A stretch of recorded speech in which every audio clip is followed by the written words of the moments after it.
Capage TV. Capage TV. Mangombe est belé, mais baponami bazali vraiment kaka mokie. Et là on y est ça là que Mangomba est botama, est belé, mais batu oyo basobongo la motema bazali penza na difficulté pour na koyo ke la scène nzambe oyo est belé bazali côté à l'Ubalanzambe. Ils ont obi que ça na mibale belé. Ndenge mwasi na ya chaussaka abi même pointirage ya chaussure te aibi taille ya mwasi na yete ça ce n'est pas l'amour comment maman na bana na yo ko vana na mwasi oye baté a chaussaka combien taille ya hanche na eza ndenge ni non parce que ba surprise ezalaka oko bima quelque part okuti robe moko na magasin ah oye bongi na mwasi na ngana sombela etango zozonga na ndako amekibo ezotalisa bena ke oui mobali aibi bena mwasi na ye c'est-à-dire ba église aux hommes les belé. En réalité, ils ont l'église Nzambe. Ils ont l'église à Satan, mais ils ont combo Nzambe liboso pour séduire les gens dans la fausse adoration. Nous avons l'église et les botama et belé. Donc, makolo mobile et kokatana. Miso mobile et koki kokufa. Mobile a koki kosila mbongo. Et mobile a koki comme un peu impuissant sexuellement.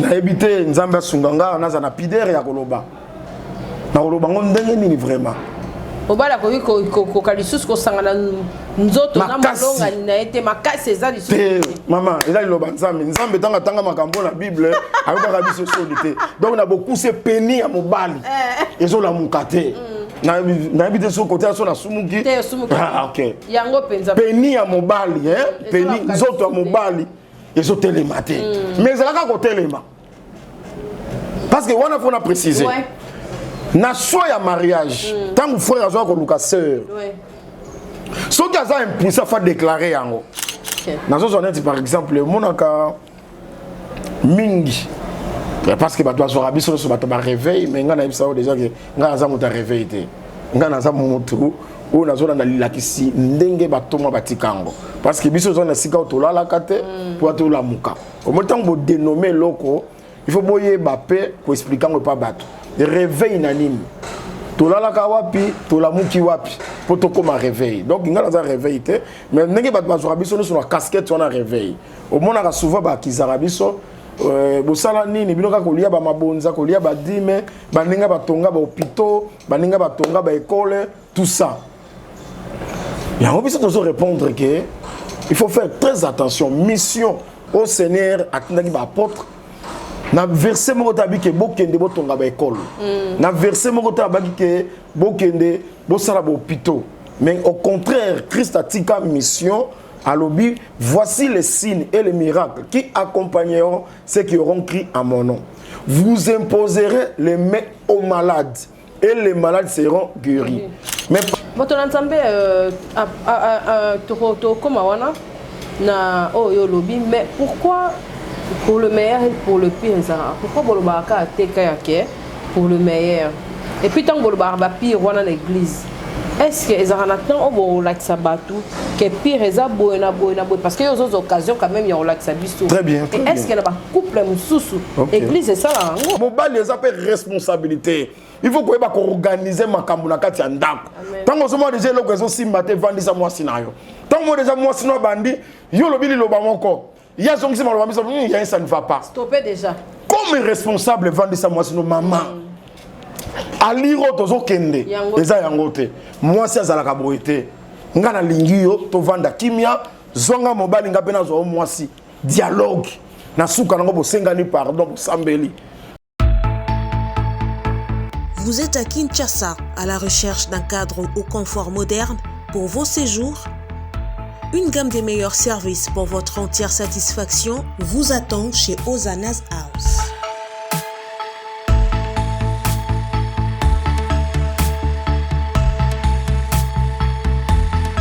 Son salon VIP vous offre un espace de travail, de détente et de restauration relaxant, climatisé,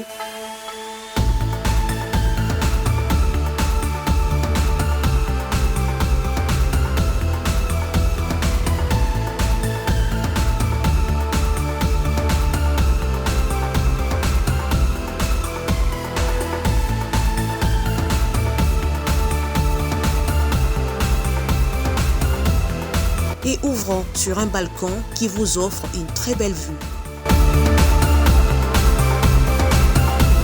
Et d'une cuisine entièrement équipée.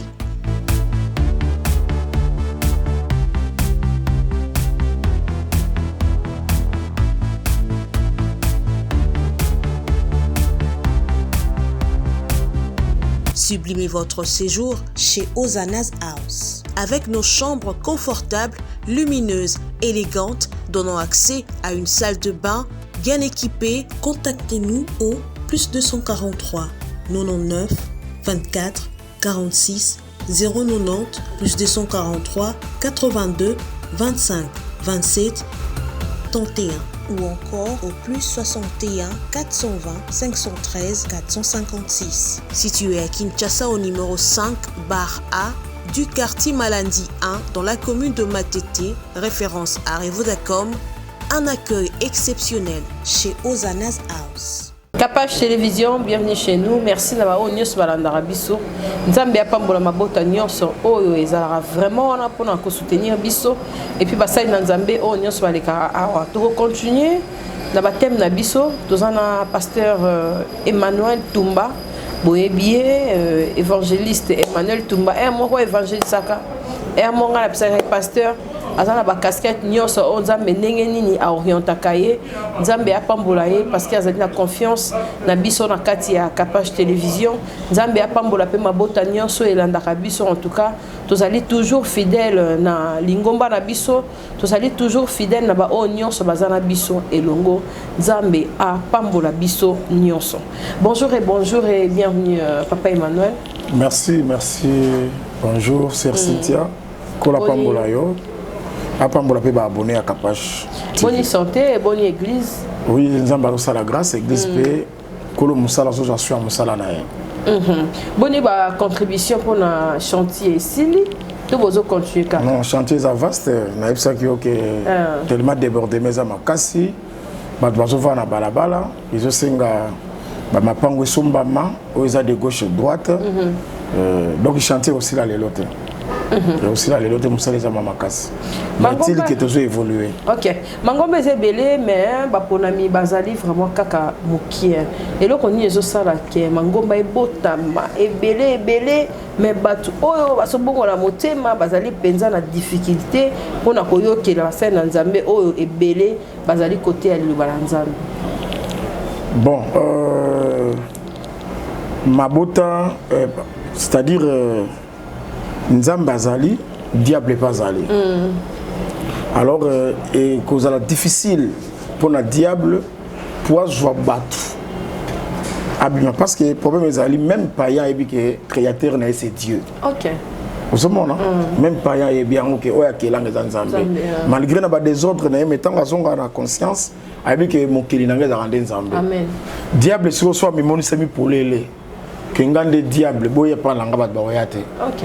Si le diable il faut se déguiser en ange de lumière pour que à séduire. Si on pas séduire ba couche mususu on a besoin de religion. On a besoin de religion. Ndenge je crois 2 Corinthiens chapitre 11 ezotalisango qui a se déguisé en ange de lumière. Ezali kamero kamwate soki pe ba ministre naye bazali ko se déguiser en ministre ya Christ. C'est-à-dire ba église aux hommes les belé en réalité ils ont église ya Nzambe te. Ils ont église ya Satan mais ba tche combo ya Nzambe liboso pour séduire les gens na fausse adoration. Nous avons ba église et zobotama ebele. Donc réponse na ko pesa yangwana. Merci Motona Nzambe. Évangélisation à Kala ezala qui vraiment active na ba hôpital bozali ko kende ba makambo ebele beli ezali ko salama na tongo bozali ko kende côté ya na kati ya banzela. Est-ce que lelo ezala kaka bongo to idéologie à prédication et comment évoluer? Non, c'est ça. Yango nazolo ba ke faut faire très attention. Batune ba pesa ki image na lobité que ko kende ko rendre visite na ba malade des amabe non. On a tout une question en anglais. Oui, en anglais, c'est-à-dire ils ont une image au pesa que pour évangéliser, ils ont des hôpitaux, des prisons, tout ça. D'abord pour répondre Bible PC prévenant qui lobaki que na batangwa suka bolingo ya batebele ko kita. Donc ezali pe ko kokisama ya prophétie. Mais évangélisation suka kaka na bopitote. Partout, même la présidence va pour évangéliser.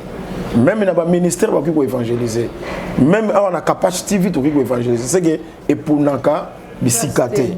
Vous avez un problème ezali va présenter mon tout Christ, mon tout croire en Christ pour na sali ya amnaye. Mais il faut faire très attention. Bato mingi batal sera ba ciblara mingi ba hôpitaux, ba prison et que ne le cadre ba ya vraiment social. Les Babylone c'est pour la séduction. Aux hommes ils ont pour la séduction en réalité. Ils appellent l'évangélisation. Dans ce sens par exemple le monaka mingi parce que bah toi sur abisso sur bah réveil mais ngana ibisa déjà que ngana za muta réveillé ngana za mutu ou na zona na lilakisi ndenge batoma batikango parce que biso zona sika otolala kate pour atola muka au moment où dénommer loko il faut boyer bapé pour expliquer ngo pas bato réveil nanime tolala ka wapi tola muki wapi pour to comme réveil donc ngana za réveil te mais ndenge bato bazora biso sur la casquette on a réveil au moment on a souvent ba kizara biso bosala nini bino ka kolia ba mabonza kolia ba dime baninga batonga ba hôpitaux baninga batonga ba école tout ça. Et on peut toujours répondre que il faut faire très attention. Mission au Seigneur à qui va apôtre. Na verset mo tabi ke bokende botonga ba école. Na verset mo tabi ke bokende bosala ba hôpitaux. Mais au contraire, Christ a tika mission. À l'obi, voici les signes et les miracles qui accompagneront ceux qui auront crié à mon nom. Vous imposerez les mains aux malades et les malades seront guéris. Mais partout on a ba bongoli yango ba comme ça la pasteur à l'hôpital. Église à l'hôpital. Nous avons mission Christ a bibo chande maboko likone babeli babika. Ba to balandanga bien na boy hôpitalité. Seulement na lobi que mission il y a église, ils ont ko ça l'hôpitalité.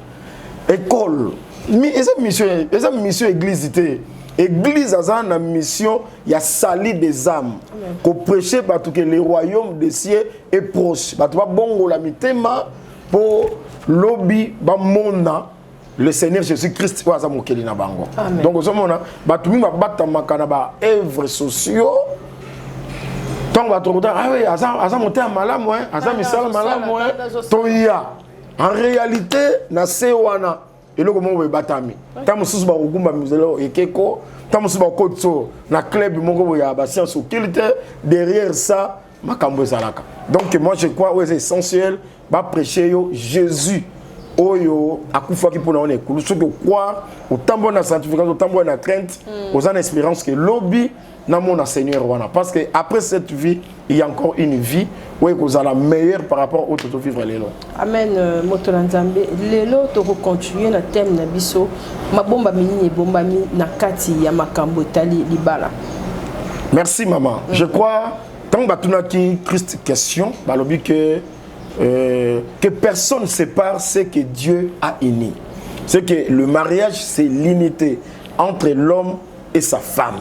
L'unité basa penza un entre bango secret ali susute yango tolobaki pour que unité wana et vanda yango tozo souhaiter ezananda kwa libala amen mobali na mwasi na ye basa la même pensée basa la animer na même sentiment basa la benda un entre bango secret alate pour baso ça déjà le komoko donc tozo condamner ba frère nyonso aux salaire na suka sanza mais moi sinon aye bakate tous allez be ko condamner sœur nyonso asalaka salaire na ye frère aye bakate azokota makelemba zo lia ba mbongo mobala aye bakate yango tolobaki ete libala eza lunda te famille ya mwasi soki botindi mwana bino na libala botindi ete paka na kolukela bino mbongo akosana ndako libala eza mbongo na ye na bana na ye na mobali na ye ezate ke moi c'est ça comme en secret mobala ye bakate azo nourrir famille na ye non déjà ce qui va passer va verser d'autres ni ko ba ke libérer moi na bino na motema moko totalement vie na ye dans le mariage eza vie ya ye na mobali na ye pe na bana na ye to boyite ke moi loso ko monana moi siki ko monana to koti na mpe na ngambo ndenge moko pe mobali ozana famille mais mbongo na yo biloko na yo c'est pour ta femme et tes enfants c'est que bo vanda wana bo bika libala ya sengo mais soubassement nango c'est l'unité d'abord unité nezo vanda na amour pe na soumission ndenge to lobaki na émission ya la fois passée mobali alinga mwasi na ye bolingo ekozana mbebote bolingo ekozana ba acte ba surprise ba makambo kitoko ezana obiki ezana mibale belé ndenge mwasi na ya chaussaka bi même pointirage ya chaussure te aibi taille ya mwasi na yete ça ce n'est pas l'amour comment maman na bana na yo ko vana na mwasi oyeba te a chaussaka combien taille ya hanche na ezandenge ni non parce que ba surprise ezalaka okobima quelque part okuti robe moko na magasin ah oye bongi na mwasi na ngana sombela etango zozonga na ndako amekibo ezotalisa bena ke oui mobali aibi bena mwasi na ye il faut que même goût ya mwasi na yo ah na koti restaurant tel mwasi na ngana ngaba biloko donc ba biloko wana ça relengi na kati ya libala mais au moins déjà ba mabale belé ba biloko ya Cécilie moi ça za la soumise liboso ya mobali na ye atosa ye na makambo nyonso asegalé na mobali te ah ndengo kena libala na fungola misu te eza makambo fungola misu te ba parents bozo bebisa bana bino basi te critique est clair le mari est le chef de la femme ma sœur Rosolandanga considérable na ke mobali na yo oya bimisa dot ya mutoki na ye apese pa na bino a honora yo liboso ya libota na yo liboso église liboso l'état moto na zo mériter ba respect donc ils alla soumise na makambo nyonso akosenga donc c'est ça alors mawa kapache papa apôtre Paul alobi nazo souhaiter boza lokolanga parce que apôtre Paul abalaka te par rapport ya charge ya mission on nzamba pesa ki ye moko azaki convaincu que na balate si quoi zo senga na bato abi ah nazo souhaiter que boza lokolanga bo balate mais ba oyo babali basali pe mabete ba o babali ba yeba ke ba côté déjà na tribulation. OK. C'est que ngolo ba ke libala ezaka na deux parties. Ezana partie o boko vivre bisengo libala. Mais lokola libala ngo ezana na nzoto parce que libala o ya biso ezala kaka image ya libala solo tozozela. OK. Marie, aimez vos femmes comme Christ a aimé l'église. C'est que ba mariage na biso ezala kande image, il y a véritable mariage, il y a Christ dans l'église. Amen. Donc, tu dis que libalo ya nzoto tribulation ko zangate parce qu'apôtre Paul lobi ba o ba bali ba ebake ba si ba koti déjà na kati ya tribulation. C'est-à-dire minyoko ekozala na ba forme nyoso. Minyoko ekozala. Donc ba couple pour comprendre que ndenge bobala ni bwana sekaka mikolo nyonso te soumission ekozala amour ekozala mbongo ekozala ekozala libala eza na esengo ndenge tote kolobango mais parti tribulation pe ekozanga te minyoko ekolanda bino na kati ya libala maintenant problème na biso frère na sœur bakose comporter ndenge nini tango le pire et comme les bango pe dans le mariage boto na nzambe to koma wana na oyo lobi mais pourquoi pour le meilleur et pour le pire ça pourquoi bolobaka ateka yake pour le meilleur et puis tant bolobaka ba pire wana na l'église est-ce que ezana tant obo laksa batu que pire eza boena parce que y a d'autres occasions quand même y a laksa biso très bien et est-ce que na ba couple mususu église c'est ça là ngo oui maman c'est-à-dire le mariage c'est tout un enseignement c'est la parole de Dieu c'est-à-dire biso totalisaka batu mutu azana na likanisa ko bala te face à l'enseigner que libala na kati na notre tribulation Paul alobi en clair tabi ba o ba bali ba yeba ki ba koti na tribulation donc souffrance ezali Paul asa lobango biso pe lokola batei to te ya kabatu osali bena enseignement séminaire sur le mariage ozotalisa bena batu ke na ndako libala le pire komaka la tribulation komaka dans le mariage. Okay. Maintenant le ko la bana na nzambe. Tant ba tribulation ko ya ba ko se comporter ndenge nini. C'est ça. Parce que ba eloko ezo bomba. ma balle ebele za bazoko ko supporter souffrance c'était muto kota ki na libala zo kasaka libala za paradis oh libala za paradis te na ba moment nyoso eloko mo pe koya et pesi bino passe tant musu na ngamba mobali tout compé na ngamba moi c'est pesi bino passe alors ce boko ki ko gérer yango te maman boko tika bana na nzela et ko créer ba divorce et qu'on crée des conflits dans la famille. Ce qui est gérer période wana te. Mais koya, s'il vous plaît maman, le pire au Lobaka, moni ndenge bato babalaka. Auto balani pour les meilleurs, pour les pires, ndenge balobaka na état civil wana. Ya zo kanzaka pire, le pire. Ezaka soki peut-être mbongo kimi. Non, ezana bato maman. Bazana mbongo, bazana ba mituka, bazana banda, mais dans le mariage, bazo vivre les pires. OK. Moto nzambo tchalo point on a tout ça ba publicité na biso et puis tozo pour tout continuer et ba partenaire. Avez-vous besoin d'une entreprise générale du bâtiment pour vos projets de construction ou de rénovation? L'entreprise Luku Beni Daniel Service Construite SRL du jeune entrepreneur Daniel Chidibi est là pour répondre convenablement à toutes vos attentes. Elle est spécialisée dans la construction des maisons individuelles, des bâtiments collectifs, industriels et publics. Luku Beni Daniel Service Construite SRL, c'est aussi plusieurs autres services, notamment l'étude et la réalisation des projets de construction, la maçonnerie, le bétonnage, la finition, le plafonnage, le carrelage, la charpente métallique et en bois, l'aménagement de l'intérieur et de l'extérieur, la vente et achat des terrains, appartements et matériel de construction.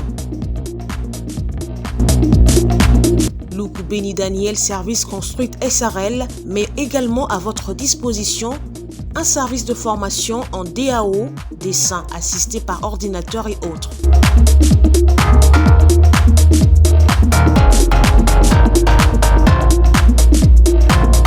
Installé à Kinshasa, au sein de l'immeuble Beautour, local 33, commune de Lagombe. Écrivez-nous à l'adresse email danielchidibi@gmail.com ou appelez-nous au plus 243 85 12 52 330. Luku Beni Daniel Service Construite SRL, une nouvelle génération des professionnels du bâtiment à votre écoute.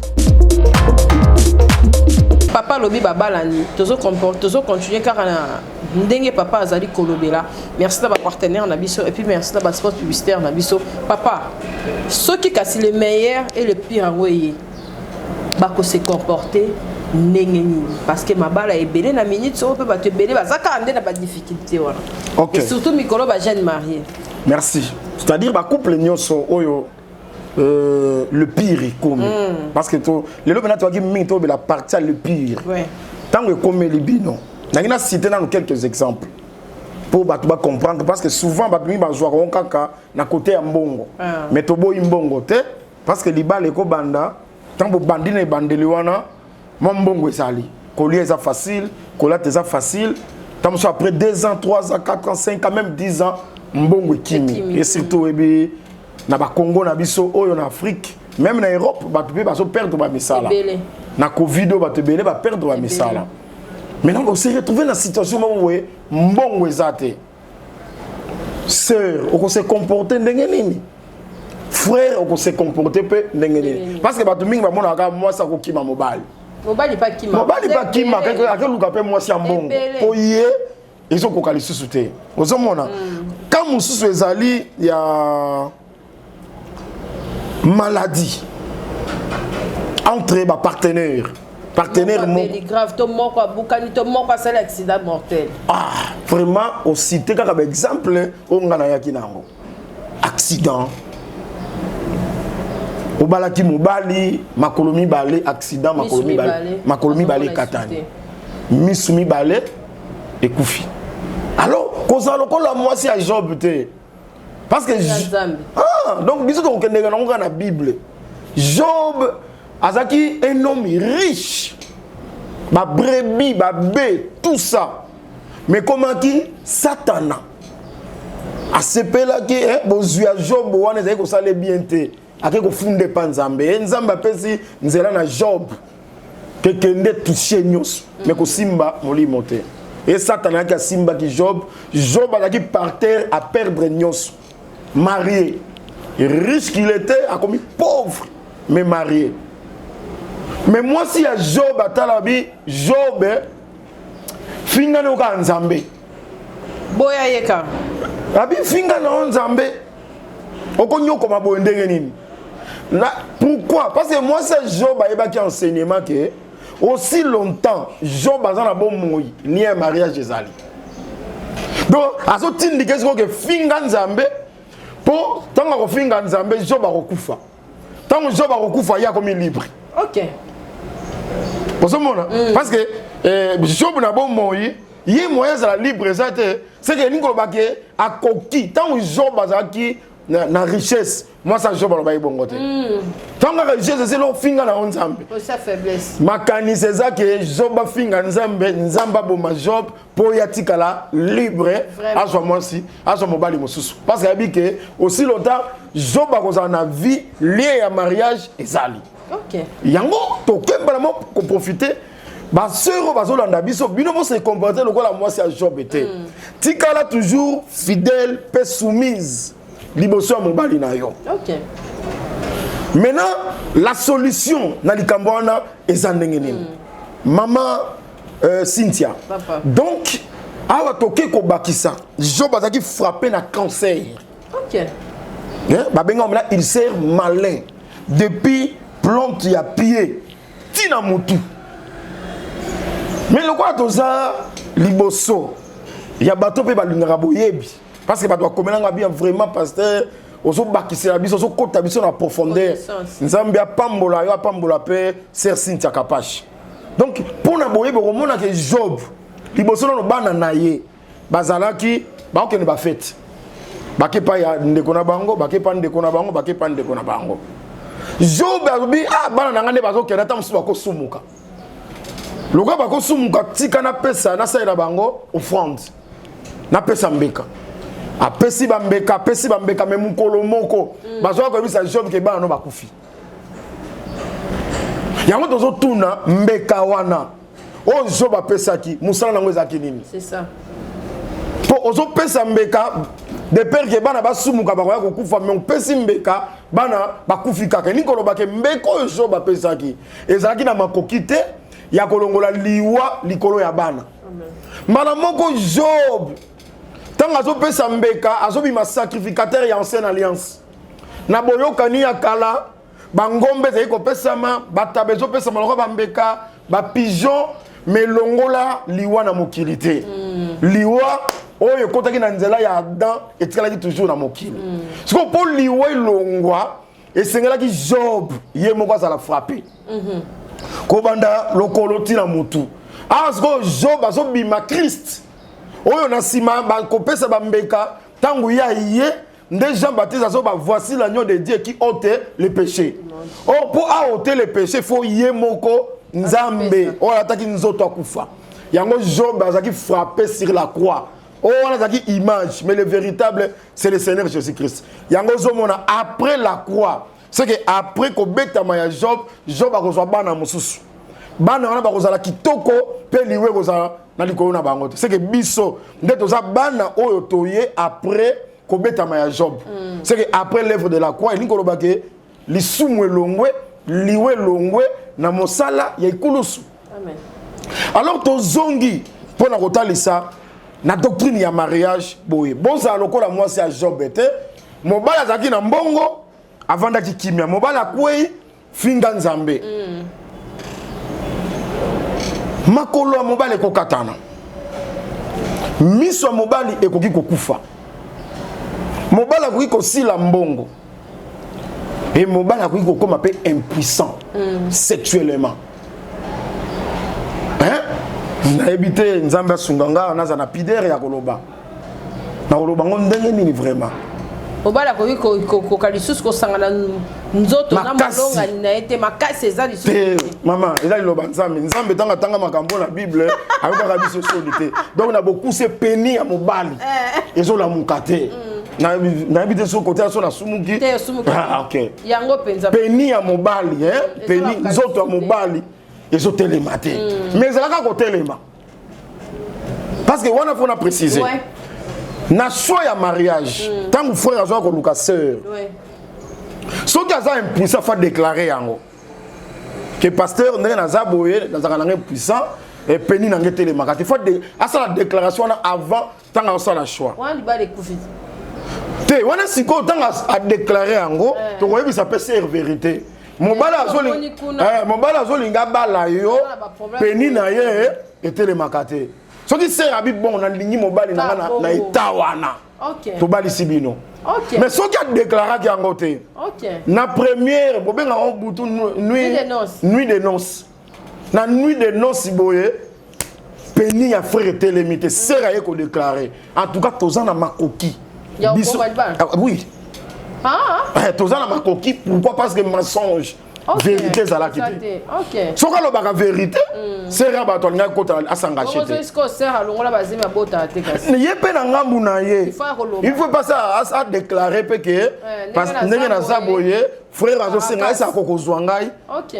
Na passer nanga ezaki malamu te na sopa bazemi na zo banga na kwa kokota na ndako bona bano bota te. Ba biloko na faut la déclarer avant. Ah. Oui, il faut la déclarer avant.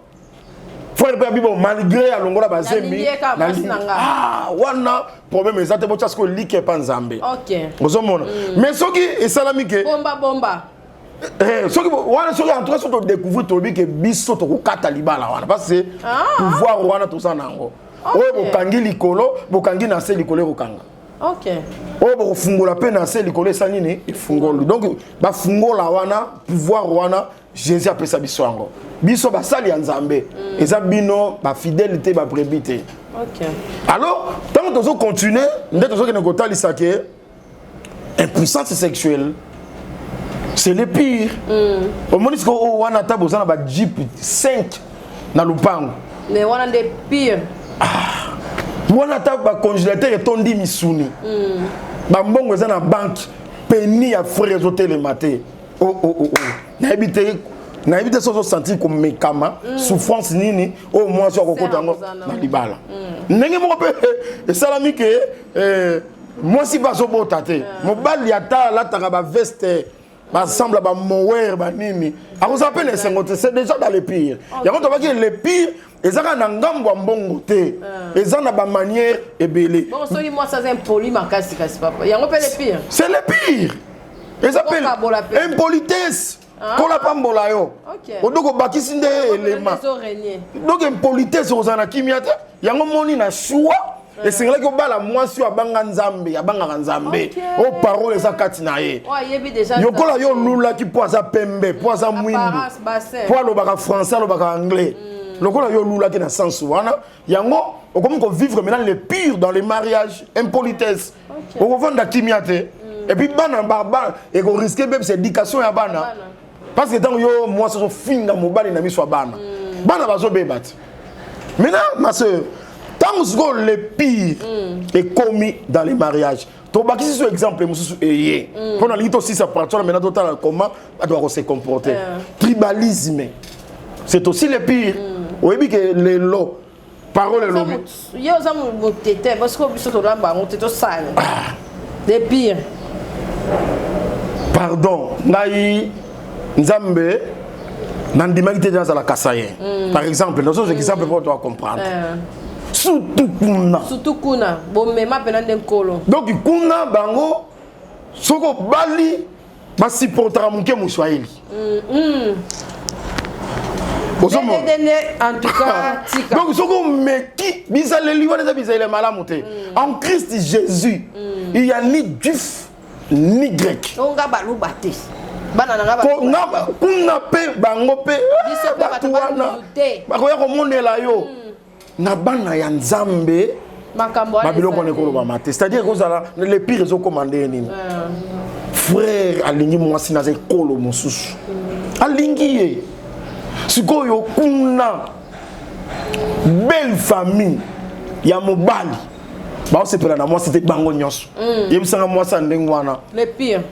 akozana esengo Jamais. atozotandele bilamba Akozana esengo te parce que ayebi ke libala na ye ezosukaka ye na mobali na ye kaka mobali na ye nde moto azolinga ye famille mobimba ya basemeki balingaka ye te na raison nini o ekolo tala exemple yango mpenza na bible eloko ya sika na mokili oyo eza te totanga nanu parce que banda tobandi mpe nanu totangi te Genèse chapitre 27 verset 46 verset 46 Rebecca dit à Isaac, je suis dégoûté de la vie à cause des filles de Heth. Si Jacob prend une femme comme celle-ci parmi les filles de Heth, parmi les filles du pays, à quoi me sert la vie? Rebecca, maman la Jacob. Donc à ce point-là, moi on a mon bali moi aussi. Aboyi ke bana ba fille à Heth, Jacob a kobala wana te tribalisme. Pourquoi? Parce que moi on a liboso Esaú, ya balaka wana. Abalaka na ni Judith. OK. Donc Esaú moi c'est na Judith, c'est que libala ya Esaú na Judith, Rebecca azeko sepela nango te. Pona koloba ke babiloko wana mama. Eza babiloko oyo et bandi les lotés et l'on sika na se amoyo ezalité c'est que ba comportement bo faut tele melango bien que awa ezali kaka normal que Jacob il va zonga et pas na bango ke ngobala et pas na bango eza pe na couleur musu na kati évangile frère il faut balaka et pas na bango c'est que bala et pas na bango eza te que ça mutabandu no balaka mutabandu eza ka te que mulubo balaka muluba muswahili balaka muswahili rwandais balaka rwandais te. Et ça dans le sens que kobale pa na bino lelo c'est spirituel. Et linga koloba ke frère abalaka sœur. C'est que frère en Christ abalaka sœur en Christ. Nde kobale pa na bino yangwana. C'est que soko bali mo pagan ezalo kobali mo paya. OK. Sens y explication ya écriture yangwana. Mais tant que zonga nango pena bo na nzoto lelo tribalisme dans le mariage ça na bisika te. Parce que Christ a lobby en Christ Jésus, il n'y a ni juif ni grec. Bato ceux qui va côté en Christ, babikolo et kouei. Batel gars en école au monde nous sommes des chrétiens. Amen. Sikoyo. Et ça voilà, et ça m'a bangambu ne soka côté mobali, côté moi cité. Et ça fait na basi mususu, ngana besoin na frère moko alinga moi sinaye. Mais frère, on a ça critiqué na belle famille, ok, ko ba l'école yo, ok, ko ba l'école yo, bazakati nate par rapport à nini. C'est que frère paie à Rosala na ba stress parce que belle famille na ye, bazo balingete ça déjà, bazo vivre déjà tribulation. C'est déjà dans les pires. Maintenant ba retomber ni, c'est-à-dire ba ko se comporter ndenge nini devant babiloko wana. Pour la clôturer. OK, na bandina 1 Corinthiens chapitre 1 Corinthiens chapitre 6. Chapitre 6. 1 Corinthiens 6. 6. Quand donc vous avez des différends pour les choses de cette vie, ce sont des gens dont l'Église ne fait aucun cas que vous prenez pour juger. Je le dis à votre honte. Ainsi, il y a parmi vous pas un seul homme sage qui puisse prononcer entre ses frères. C'est que ce qui va différents ali. Il y a un autre qui n'est pas que mariage biso de sol, mariage ba pagan noté. Et ça mariage ya ba na Nzambe. C'est que moi sina mobali ba yoka lité sika moko. Ce qui déjà va différent. Moi na côté exemple na yo, il y a impolitesse. Et ça déjà problème au bozanango. OK. Na zongi na no avant na ke na verset oyo. Exhortation ezali, bon privilégier dialogue. Amen. Entre l'homme et la femme.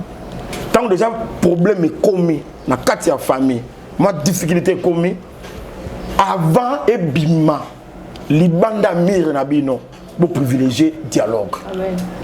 Genèse chapitre 2.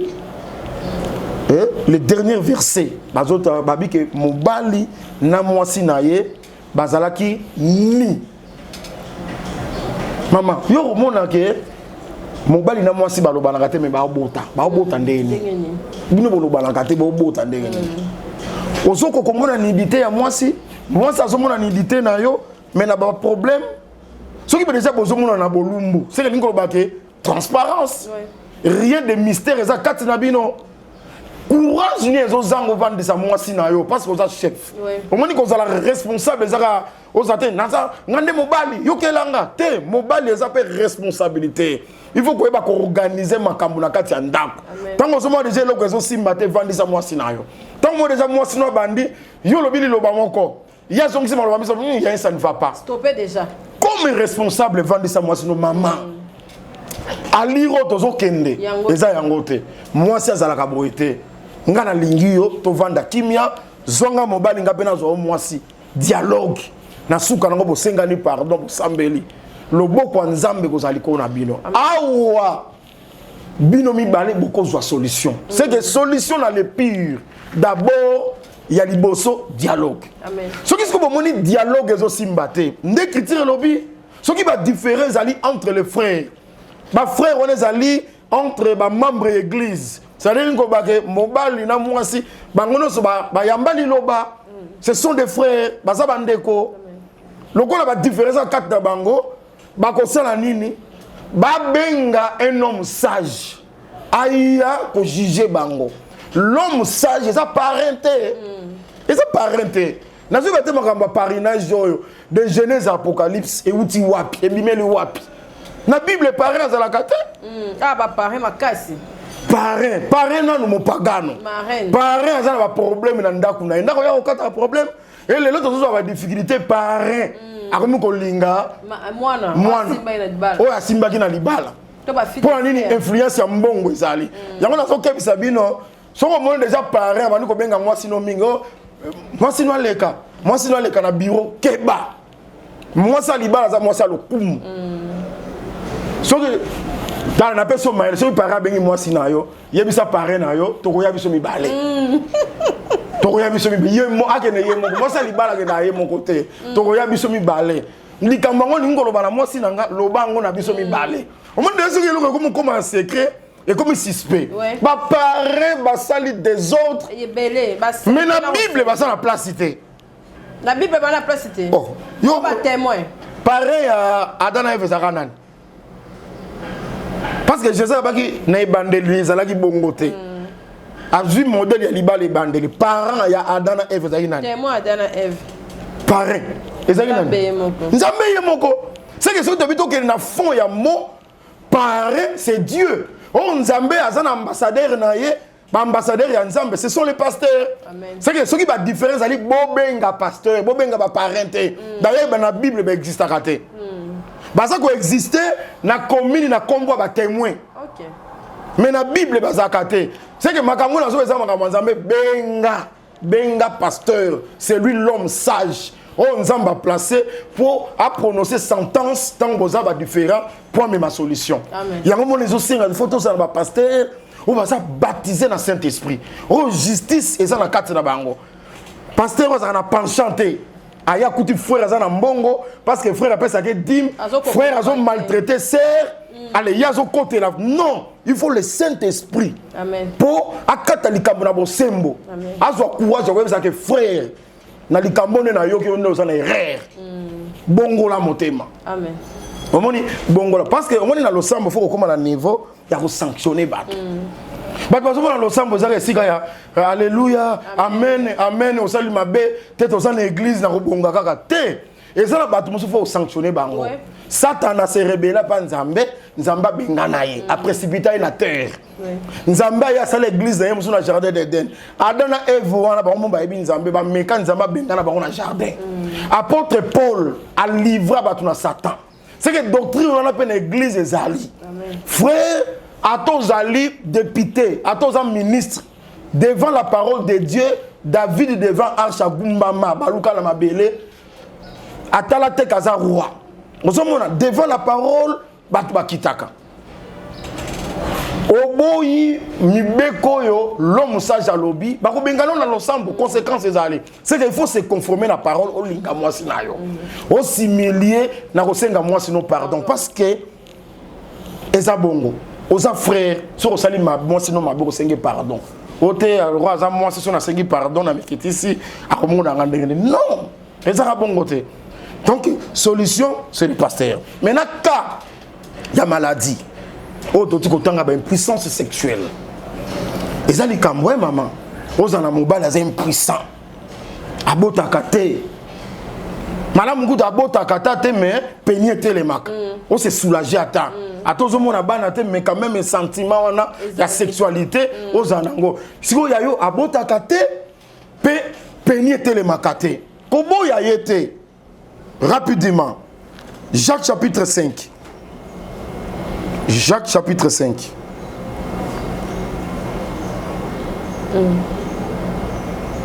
Jacques chapitre 5, ok. Jacques chapitre 5, verset 13. Et le Bible, quelqu'un parmi vous est-il dans la souffrance? À toute une question. Qu'il prie. C'est que ce qui souffrance c'est côté. Dans le mariage, solution est allée au Sambela. Amen. Au moment où on attendit la solution, dialogue, bobengi pasteur, bozape na makoki tant souffrance et côté le mariage nabino, bobuka mabolongo, bo Sambela, et ça moko y a solution. Amen. Na continue. Alobi. Quelqu'un est-il dans la joie qu'il chante des cantiques? C'est que partie sengopé gozala, wana beaucoup misara na bino nzambe. Verset 14. Quelqu'un parmi vous est-il malade? C'est que ce qui moutabeli solution, Yakobe les anini, qu'il appelle les anciens de l'église et que les anciens prient pour lui en loignant l'huile au nom du Seigneur. La prière de la foi sauvera les malades et le Seigneur les relèvera. Et s'il a commis des péchés, il lui sera pardonné. Amen. C'est que ceux qui commettent les alliés, ils vont benga bapaka lingomba, bapaka lingomba ils abatei, baya basambela pona bino. La prière de la foi est comme big sa malade. C'est que l'incolo baké, le sambo kondima est comme big sa stérilité. Le sambo kondima impuissant ko bika. Le sambo kondima est comme ça là que ba maladie nyonso muta kufeli, mobali tout ça. Et la solution n'a pas de problème. C'est que la solution, c'est la parole. Amen. Maman n'a chité pour na resuki ça. Et là quand on banga na kati ya makambo nyonso, ba conséquence nango ezali que le pire ce qui beaucoup qui ko gérer en côté. Moko ko kende ko sala adultère. Moi si to mobile, ako ko kende ko sala adultère. Ozomona et là quand on banga yangwana.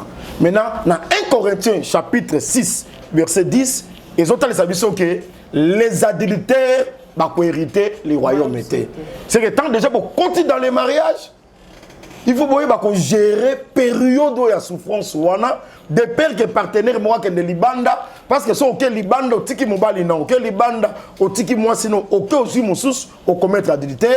1 Corinthiens chapitre 6 ils ont que les adultères vont hériter les royaumes. Au moins conséquence nango yangwana. Merci Motola Nzambe. To comme une émission à Souka. Merci pour le message. Na sûr que tu continues place au Tosuki. Ba Nzambe nyonso balandi on a Capage télévision. Rappel il y a place il y a église et puis et le connu ko ça va pour te côté. Merci. Bon s'abonner très massivement. Pasteur Emmanuel Tumba TV. Pasteur Emmanuel Tumba TV. Pasteur wana kata yango past au s'abonner. Mateya o so ke simbio et là on a sengi amen na yo au s'abonner. Donc il faut s'abonner très massivement. Tozali na Kingasani Asuka avenue Koli numéro 7 Kingasani Asuka toza assemblée des saints. Le sambo na biso ezobanda ezali mardi, mercredi, jeudi 16h30, puis dimanche 8h juste. Numéro na biso à téléphone ezali plus 243 89 14 750 18 plus 243 89 14 750 18 ou bengi biso okozwa biso. Bien-aimé dans le Seigneur, exhortation ezali makambo bobatelango parce que bombi bomui ya seko katinango. Amen. Na kati anda kwa libala ba solution to pesi Bon retenir yango. Bon privilégier dialogue tant ba problème et ça ndako libala. Ba problème na ba lolenge nyonso ne tolobi et cause par rapport à santé, impolitesse, tout tribalisme mais écoti na kati ya libala. Bon gérer yango na dialogue, na ba prière pour associer les hommes de Dieu. Ba prier pour la bino, la prière de la foi et bikisaka ba malade, n'importe quelle maladie. Et la stérilité, impuissance sexuelle, babilo kwa nyonso maladie. Mobile a commis aveugle, baye bakabolingo natangwa passe. Soutenir mobile na yo, soutenir mwasi na yo. Attaque katani makolo. Akomi kotambo na beki lien ya mariage ezali. Oboyi opo akomi aveugle. Nzambe azomona misute, nzambe azomona lien ya mariage kati na bino. Aussi longtemps kufite lien ya mariage ezali. Soko tiki, ok kozwa mususu, au commettre adultère. 1 Corinthiens chapitre 6, verset 10. Toujours temps autant en route, mais botanga, naïbi ke zabongo, les adultères, bako hériter les royaumes. Makambo libala et bombo mo yaseko. Tika ete nzambe apambola bino. Merci beaucoup. Merci. Pasteur Emmanuel, tout comme il a souka, vous partagez l'émission na biso, vous aimez, vous s'abonner massivement na Pasteur Emmanuel TV. Que l'Éternel Dieu vous bénisse. Vous avez besoin de conseils. Or, Makambo, Tolobi, Awa, comme la Moussaï Nanzambe, vous avez disponible pour répondre à vous. Tokutani Balasima, na émission Sima, Toko clôturer Kaka Pesto Suki, Nzambe ya Pambola Binope, Mabota Nabiso. Bye. Ba pode bata chokote. Biso ba pode bata chokote. Oh ya baba to ba pembe. Olingi pembe. OK, muindu olingi muindu. Ruth Bote. Aibi singa nazara ha place no. Zaka wana. Ponga pena pose telengana ki osalinga bien de singa Ruth. Bato batunanga pakola nini, ozo pakola nini mikolo na zao. Donc depuis na oti sida fo monte kana yindi, mais na yindi te na pestis ko chokopo. Donc faisant ba produire Ruth Bote. Ce que savon noir poil. Savon noir eza pona ba moi biso pe bata muindo ti. Ba muindo sala ngane zo longo za savon noir. Niki oui donc savon noir biso ko saleli yango elongola ba biloko wana. OK. Et nourrir peau voilà. Bato o bazana ba moni ke mabumu et sala mandenge bate yango ya Ruth Bote zali. OK. Yango chaque soir. Bato bazana ba bouton belé sala wana manjare. O eza pona ba bouton. O eza pona nduta. Ko bazana ba nduta bo consulter Kapashula, bo consulter Malika Manya boye kozwa ba produit. Et bato bazana kuna. Bato kini basomba na kini parce que tona ba kisi nyonso. Ya ba fesse poye minene zali. Sika boy. Poitrine neti yo boye za mibali muso alinga mwasi na ime. Kuna yeso ezaka mwasi poitrine za minene. Voilà lèvre ya mbebo. OK. Neti ba musicien balinga ba mbebo ya rose. OK. Ba garçon en tout cas Ruth fa aider biso ba biloko ya mo ebele. C'est nous qui avons tué le côté de la lèvre, ça, la lèvre là.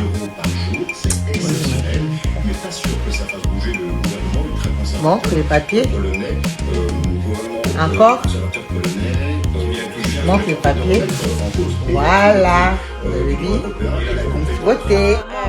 À rose parce que même ba jeune et belé ba quartier oh ba comment benda ba bemba ozo ni kota Pepsoda ziki si on bembo lo ba potentiel ba pota oyo golongolo pero tize ki sote oyo eza okupakolango na ba fesse na yo na ba katikati na biso ya ba fesse neti soko sokoli ndeti ba journée mobile ba intimité ba fille ya ba poitrine ya minene makasi na bozwa aba tozali na ngobo benga poitrine o mobali na wa mesa na solo nzoto na o solo nini oyo zo mesentia mobali c'est ça solo nini il faut tango na katikati ba nini moni ba lèvre na biso assez otia ngo pene likolo na ngo wana c'est un inconvénient exact parce que c'est naturel tout pour na bolingo pour ba fille ebele balinga bolingo ba fille ebele o mona remo bali remorquage na mo ka sa ko ka ba ma ko ten il faut o asa ko ka deux fois c'est tant tout papa yo ka ko goûter c'est ça ba bébé ya Ruth Bote yango et tout ça nango déjà na marché o ya za na besoin nango contacter Kapashula ou contacter Josman ya Malika pour vous avoir produit ba numéro na biso ka ba o ba ebi ba numéro na biso mais tu retiens pas numéro ya Ruth.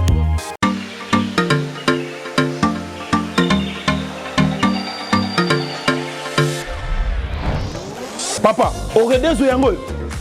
Est-ce que biloko yango c'est yaki? Koko teleza wat. Mbote na biso. Mbote. Mama Kapash. Yo posa.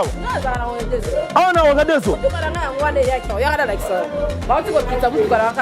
Na conteneur. Na conteneur bakaro ya chantier. Ba yebisinga sérieux za wa makasi hein.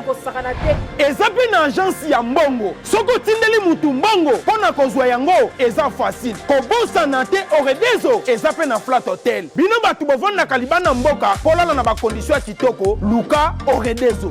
Notre restaurant vous propose une esquisse cuisine qui fait le bonheur de gourmands. C'est aussi une boutique de vêtements sur mesure au prix du prêt-à-porter. Papa bossa de l'euro. Na bossa ni. Livraison à domicile. Na ndaku na yo. Na ba petit colis. Ba ye ko tikela yo. Presse ezali. Bino moko boyoki. Soki omoni na famille bozala kana bata mabebi loke bunga pamba pamba.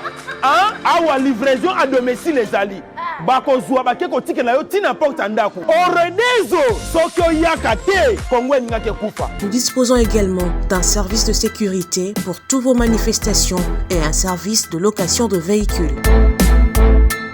Ozana poto pona kotinda biloko tela ba adresse yango wana na ba numéro de téléphone contactez Oredezo okozwa biloko na yo nengo tindi.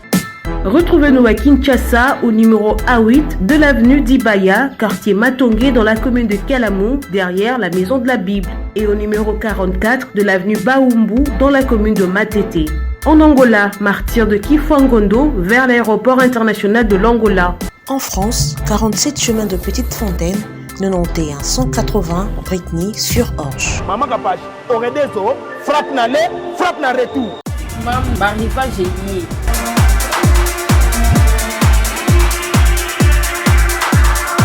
Maman zala bopeto, moi na pe azala na bopeto na ye. Touro eza 2021, ba âge nyonso na mam elie, ba basket, ba sondage de 0 à 10. Kosala na lombangu boya, awa na mam nyonso ezali.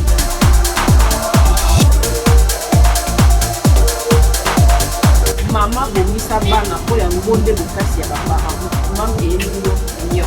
Chez MAM, pour une tenue tendance de saison qui donnera le temps à votre habillement, vous cherchez des costumes, chemises, pantalons, chaussures, des baskets, robes, sacs et autres accessoires de qualité, pas cher pour toute la famille. Découvrez notre collection.